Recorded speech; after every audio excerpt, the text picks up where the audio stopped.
matching incredible students to great colleges, one story at a time. This is the College Match Podcast, and today I'm introducing you to Eddy. And let me tell you, Eddy is a change maker. His humble upbringing and the strong females in his life have shaped him into a determined young man who is passionate about spreading the message of financial literacy to his peers. I learned so much from Eddy, and I'm sure you will too. Get ready to feel inspired. And don't forget to tune in to our last 6 episodes where I help share more incredible stories with you. So to all the dreamers, believers, and achievers, teachers, educators, and supporters, thank you for tuning in. Let's get started.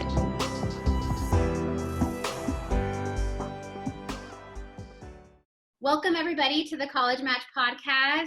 It's an exciting day today. I've got another incredible student, I should say, Eddy. His first name actually is Eddy Berto, but he goes by Eddy.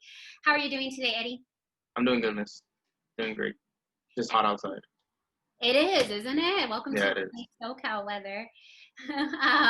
Which is really exciting, though. You were so sweet earlier when you said I was really excited for this interview. And just like you, I am excited to hear more about where you come from, who you are, your background. So let's get started with that. Can you tell me where you come from, Eddy?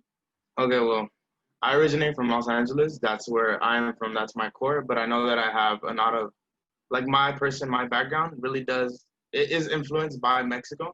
I feel a really deep bond by my past, by my culture, especially through my mom. She's always introduced me to that side of her.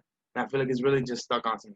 So I like to describe myself with that attribution towards my name. But I know that I'm also just a person, just a kid right now that's trying to discover his path. And right now I'm just trying to figure everything out. And being the only child for a single mother, it's really been a tough time for me. Well, developing into a man that I know I'm going to have to become one day in the future. Mm-hmm. It's something that I'm slowly getting to process and that I'm slowly getting to know. And thankfully, with the help of all these strong women around me, I'm slowly developing into that person. Mm-hmm. And overall, it's been a really beautiful path for me, how school has really elevated who I am. And I feel like school is another big part of who I am. And that's how I would like to describe myself as a person connected to my culture, connected to my past. I'm not ashamed of showing my past. I'm not ashamed of showing who I am, my family, and also my education. I've always been really proud of that. But really, another really big part of me is just my mom. She's my everything. She's my rock. You mentioned a lot of things there that I want to flesh out a little bit. So first is your culture. So it looks like you've got these kind of prongs of identity pieces. And so tell me a little bit about, you said Mexico, right? Yeah. Okay, so tell me about what part of Mexico, and were you born here, your mom born here, and how does that identity kind of piece together in your culture? Well, I visited Mexico when I was a child, when my grandmother was still alive. I visited Mexico, so that was 8 or 7 or 9 around that age. I don't really remember very vividly how it was, but I know the experience had a really big impact on me. I really did. It was I didn't even know how many cousins I had over there that I'd never met before in my life. And I felt a strong connection when I went back and I finally got to visit the home that my mother grew up in. And just seeing how humble of a background it is, it really did impact me. And that's why Mexico, ever since that experience, I've always thought back to that, and it's always been a driving factor in my life. Just seeing the humble backgrounds that my mom comes from, my whole family. And overall, but I come from Los Angeles. It's a central area in Huntington Park. It's predominantly Hispanic, Latino America, and it really does feel like a family in Huntington Park. But Huntington Park is really it's always also been a really big impact on me. I feel like my city has been really connected, and then now I recently moved to Southgate. But Southgate is basically another little suburb, and it's mainly Latino Americans. And as I describe myself as a Latino. I don't only to put the line on us. I like to discover other cultures. I'm not a person who holds back on other people because of your ethnicity, the color of your skin. I just like getting to know people, and I feel like Huntington Park has really changed that for me, because as it is predominantly Latinos, I do see a lot of diversity here. I have a lot of different ethnicity friends, and that just really describes who I am. Tell me what you mean by humble beginnings and how that kind of made you see truly what your mom had gone through. It mainly all comes, everything derives from, the stories that my mom tells me. The stories about how she was a little girl and waking up to just really like there's no McDonald's for them. There's no like, oh, let's go out and eat. Like it was just let's step out, like let's go see if there's some egg ties. Let's go see, like let's go get some goat milk. And like her telling me about like how beautiful that experience that is for her, and how she sees the kids my age that they're like, even though there's people who still come from a low like economical background, now like in the United States it's a little bit more of an upbringing here. But just her telling me about those stories and those humble backgrounds, like, and her background is mainly just it's like a 9-person family. She has 6 siblings that are girls, and then it's 6 siblings that are girls and then 3 boys. She would always tell me that as she never experienced like that weekly McDonald's that kids are like age experience, like, oh, like, you know what, like I'm hungry, let me go to the corner store. Like she said that she always had like her apple trees, her avocado trees, and everything to supply her with that happiness that the kids nowadays look into the McDonald's and like stuff that we get that's ordinary for them. And just her telling me about how her upbringing was so difficult, the fact that she didn't even get to finish elementary school, her still being like a kid, like a 7-year-old, had to step out and start working like on a farm. And then as soon as she turned 13, started looking a little bit older, she started working at a market. And she would tell me how she wouldn't earn a salary. She tells me about her stories that at the market, she wouldn't earn a salary. The way she would gain an income was through tips. That's how it would work in Mexico. And she would just tell me about how really she enjoyed that and she doesn't regret that part of her life. And her telling me like how she embraces it is really inspirational. Yeah, definitely. I think you kind of hit something strong where it's like some of these things that we take for granted, like you said, just to be able to walk to the corner market and get a soda was a luxury, truly a luxury for some, and it still is to some people, or just walking up and getting a Big Mac. It's, $3 Big Mac is expensive for a lot of people. So that's really powerful. And then something else that you said is like a huge kind of foundation in your life is growing up around really strong women. Can you share more about that? So it's that gives me goosebumps just thinking about it, because I haven't really had like that inspiration, that male inspiration. And as a lot of people, it's like they always have that like father figure, that manly figure, and then all the boys always like look at that manly figure. Like I know that I grew up looking at a woman figure, like that was my inspiration. And just it's not just my aunt. I mean, it's not just my mom. It also derives and comes from all my aunts and all these like powerful, in my perspective, powerful and strong women that I saw every day that would go out and fight like for all my cousins to keep their head above water, and I would see them do it by themselves. Another like womanly figure that was in my life was my grandma. She was my everything, like when I was growing up. Because my mom, I know that she would step out, she would go to work, she would go get the money.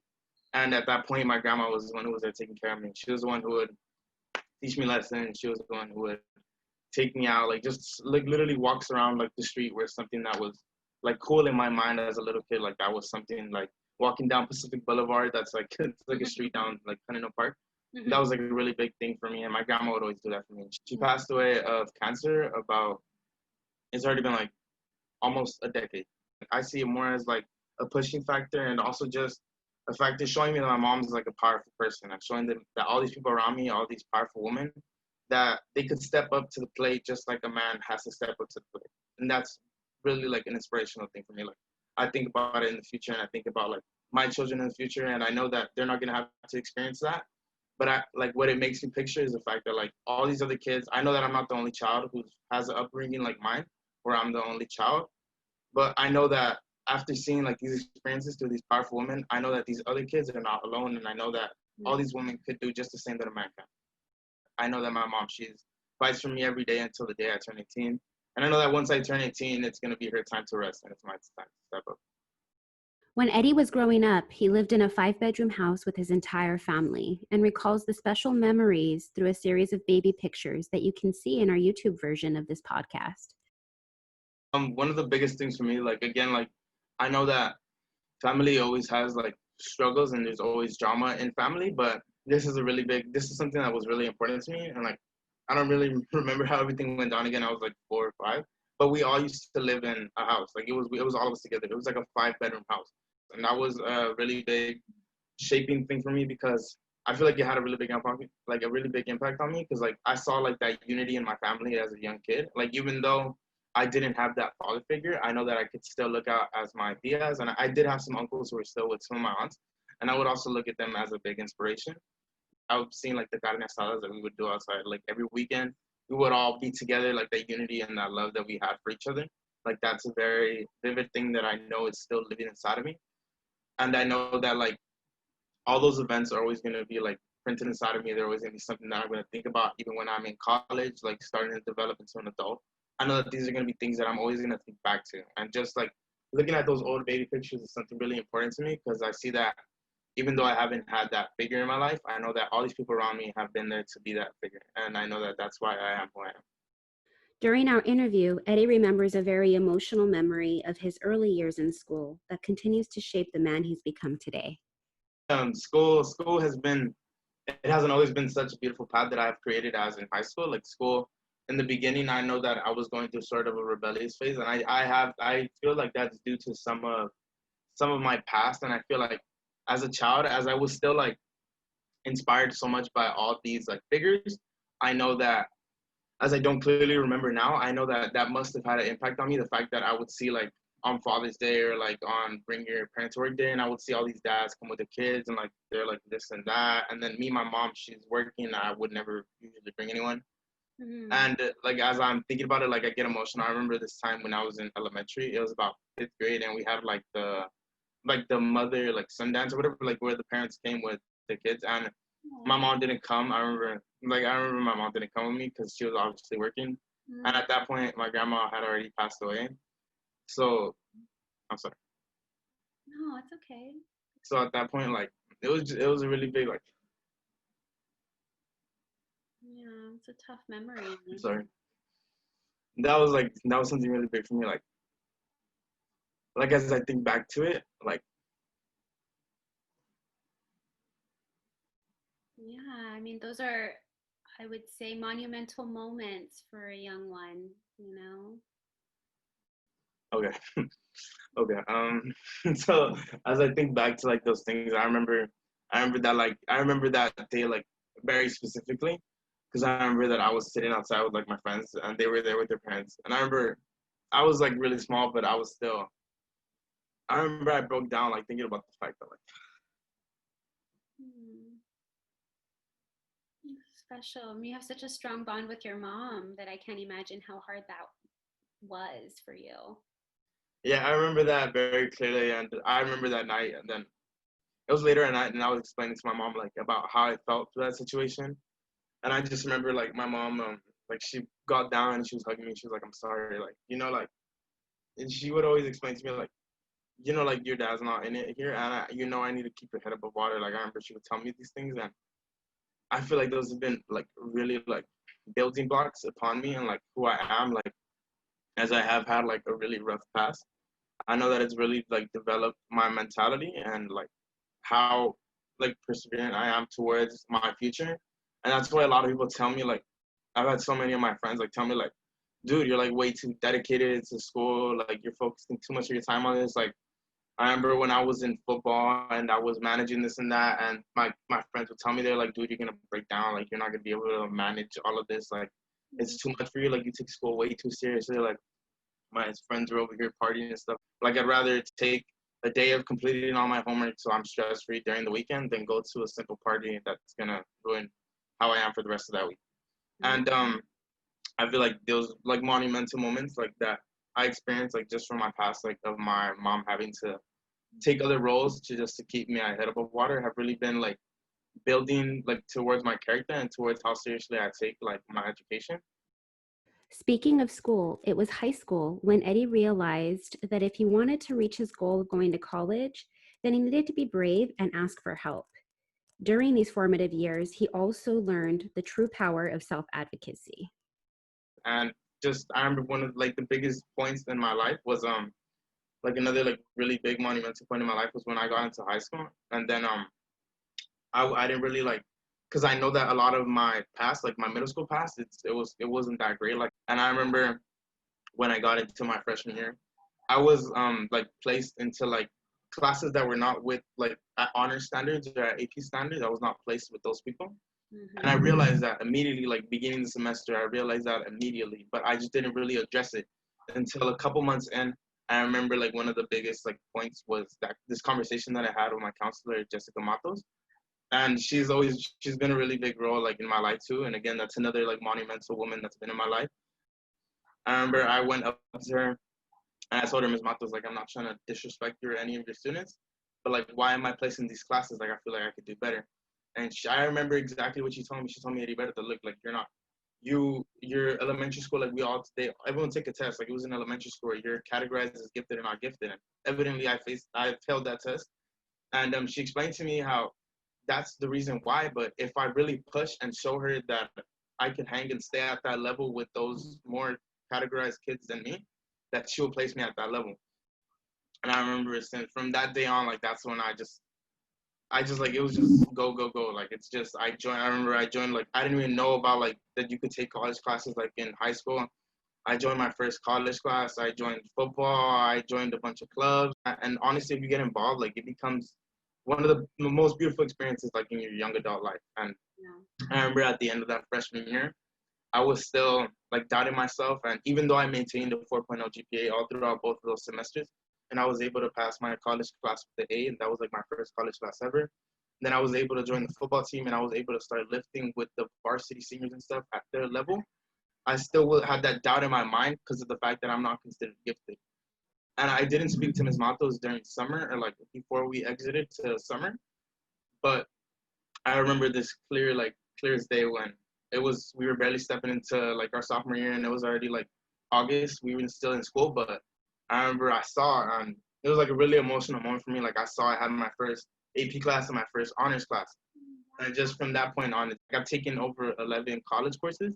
And that's just really like I know a lot, and like that's one of the biggest things. Like I know my friends like that. I love them all, but sometimes they punk on me. Like they're like, oh, like you take it too seriously. Like you're generally acting like a nerd. Like I don't know, you're on the football team. Like you're supposed to have a different personality and like this and that. But as I'm like on the football team, I still know and I know how to prioritize, and I know the importance of like my education. Since his sophomore year, Eddy truly has been on the go, go, go, as he says. He's played a major role on the varsity football team and has achieved all city while earning the highest GPA in his entire league. He's also a proud Latino male who's never shy to show his sensitive side. Additionally, Eddy loves to give back to his community. He served as a teacher's assistant where he mentored a young man named Michael. He often goes back to his elementary and middle schools as a guest speaker. And he started one of the most essential clubs I think a high school should have. Just due to that fact that I still have a really emotional side due to me, and I feel like it's really important for a man to express how he feels. And I know that I thankfully have attributed that side of me because of like again the dominant women that are in my life, and it's something that I'm proud of, the fact that I have that sensitivity still inside of me. I'm also still able to express myself and able to show who I am and able to show my feelings really towards everyone. And I'm not a person who's going to hold back just because I have this tough guy persona because I'm in the football team. Tell me a little bit more, though, in depth as to what you are doing on high school. We heard football, we heard clubs, we heard orgs. Tell me more about your leadership and how you've exemplified that. I also recently, I know my school is like medically based, and that's what's surrounding us. It's medicine, there's internships, mainly everything's correlated to medicine. And I came into that school, even though I know that it was a really good school, I came into that school with a different mindset because I'm not a person who's trying to pursue medicine, as I still have a really open mind to anything that comes my way. Like I know that what I'm going to pursue is business. Like I know that's just me. That's how I like to describe myself. That's what I would love to do in the future. And that's really that's where I want to bring up like one of the biggest points that I've done like in my high school career.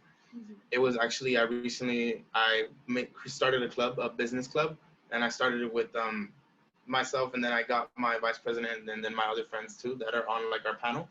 And I was thankful enough to have like a group of like a solid 25 kids there, and I was it brought a smile to my face, the fact that people actually did want to come learn. And I remember when I was talking about it, and mainly it was focused that day, I was introducing sort of one of like the main points of business and just e-commerce and the economy and government.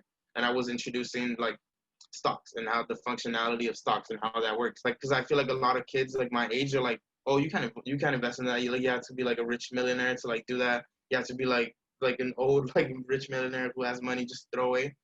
And actually, I remember when I was introducing the fact that there's actually ways to get into that as you're 16. You could do like parental like accounts with your parents where they have that supervision over you, where you're the one who manages and moves the monies and you're the one who knows and looks into does research on what to invest and what's the next step, we were all starting to get that basis off.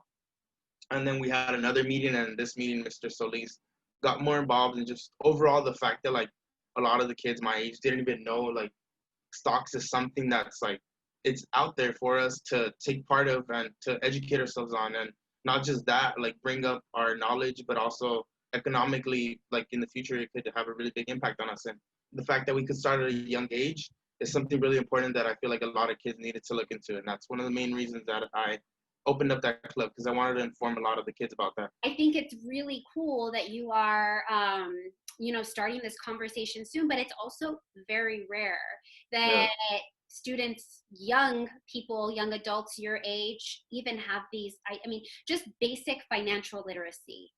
And so how did you learn all of this stuff? So thankfully nowadays we have the internet, and I remember I've always had that business mentality. Like as of right now, like I'm working with an uncle of mine who has like sort of his own thing going, and that's really influential upon me. The fact that he's a colored person and he has his own thing going for himself. He's not just a laborer working somewhere, and that's always had a really big impact on me.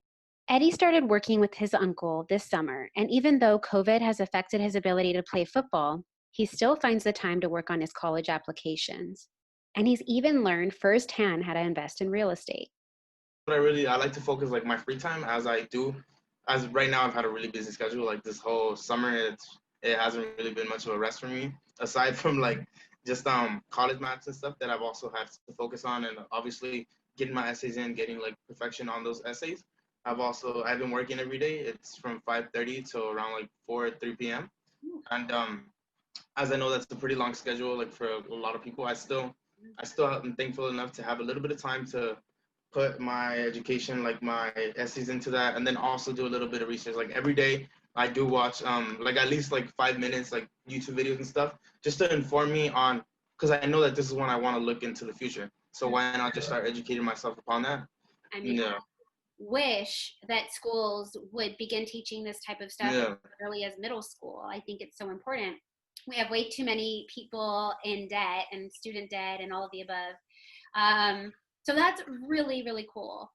One thing I see from you, Eddy, if I may, is that I can envision you getting all of this information while you're in college and bringing that amazingness back to your community and creating something, whether it be a program, albeit a nonprofit organization, whatever it is.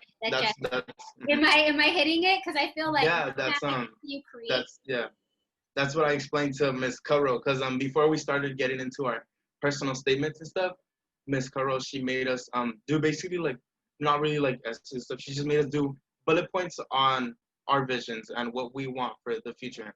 And like if like I remember you hit it on the dot. Like that's one of my points was the fact that I want to come back to my community and sort of be that person that they can look at like where they came from and look at the point that they're at now, and it's all due to the dedication, due to their focus on their education, due to their focus on gaining knowledge. And that was like what you said, like starting a nonprofit. That's what I have listed there. Oh, definitely sounds like you've been keeping yourself busy, Eddy. I mean, you have so many incredible examples of leadership at your high school, but in a couple of months, you're going to be applying to college. So what are you looking for in a college community? What I'm looking for in that community is really obviously like a great education that I'm going to receive at some point. But what I'm looking for mostly is connections, and those connections that I'm going to hopefully build in college. I know the importance of that, and I know how much I've talked with Mary through this, and how much she's really expanded my mind on how important really these connections and these bonds that you build through college, like through that point of your life, how really these connections are going to be lifetime like connections that you're going to have. But yeah, of course, I feel like through this time right now, really what it's taking a lot, like the really big toll that it's having on people is the dedication that I put into not just these essays, but getting research in on all these colleges. Like obviously right now where we're not able to visit these colleges and get that in-person feel, but there's still these virtual tours. There's all this information that you can find online. And obviously you guys have provided us with so much of that, thankfully. And I feel like people just really need to right now just dedicate some time to this and dig into this, because this is not just like a little portion of their life. This is like the next 4 to like 8 years of their life. I feel like that's where it's a mental game really for a person like as young as like my age. It's really all a mental game because you have to think about the fact that as you are frustrated, as you are tired, this is how it's going to be in college. Like, there's going to be points where you're frustrated and tired and you're going to want to have that break. But really, you have to think about it in a futural perspective, and you have to think about the fact that, look, these couple of like little frustrated moments that I'm going to have, and as I'm going to push through and still gain this knowledge, in the future is going to have a way more positive connotation towards how my experience was, because of the fact that as of right now, I'm gaining this knowledge and I'm preparing myself. And that's been a difficult thing for me, time management. But again, as I'm being able to manage it, I hope that like my peers are also being able to manage it. Nice. Very good. Okay, so now we're going to move into my favorite part of the episode, which is what I call the flash round. And this is just a series of really quick questions that you may see. Speaking of USC is a good example, but these are all questions that you may see in your college applications coming up. So this is one of my favorites. And speaking of music and playlists, if there was a playlist or if you were creating a playlist about your life, what would be one song that would be on that playlist? Okay. This is like one of the most important songs. It's called Futura Free. It's by Frank Ocean. And on that song, he's talking about like one of the most important things for me is like in that song, he's like, I'm not making minimum wage, mama. Like I'm on, mama. I'm making 6-7 figures, mama. Like I made it, mama. Like I did it for you. And like that's like a really important thing for me. Like that's one of like my songs that I hear like on repeat. It's called Futura Free. It's by Frank Ocean. Excellent. But let me ask this last one. What was the last great thing that you read? Oh, the last thing that I read, it was this book that we actually got from Ultimate, and it was on like business stuff, and it was like an old like person. It's like by an old theorist, and it's basically where they talk about like how you're supposed to expand and take advantage of like any circumstance that you have. And with all that to say, is there anything about your past, your community, your home that you feel is important for the audience to know today? Well, one thing that I'd like to like final point that I like to mention is I've always seen my community as sort of like a downplayed community that's not really taken into notice. And as we all sort of have that tight bondage due to like our status, I've always wanted to bring an upbringing for it. And this is to my future self and my future HP commutes. I just want to let the people know that in the future, I want to come back and be that support to my community. What an incredible way to end today's podcast. I am certain that Eddy will bring positive change to wherever he goes. One of the main lessons that Eddy taught me was that hustlers don't sleep. In other words, he reminded me that successful people set goals for themselves and do everything they can to reach them. And a key factor for success is waking up early and managing time, something he's learned to do very well. If you are enjoying the College Match podcast so far, please like and subscribe our podcast so that you can be updated the next time an episode is published. And of course, to find out more about College Match LA, visit www.collegematchla.org. See you next time.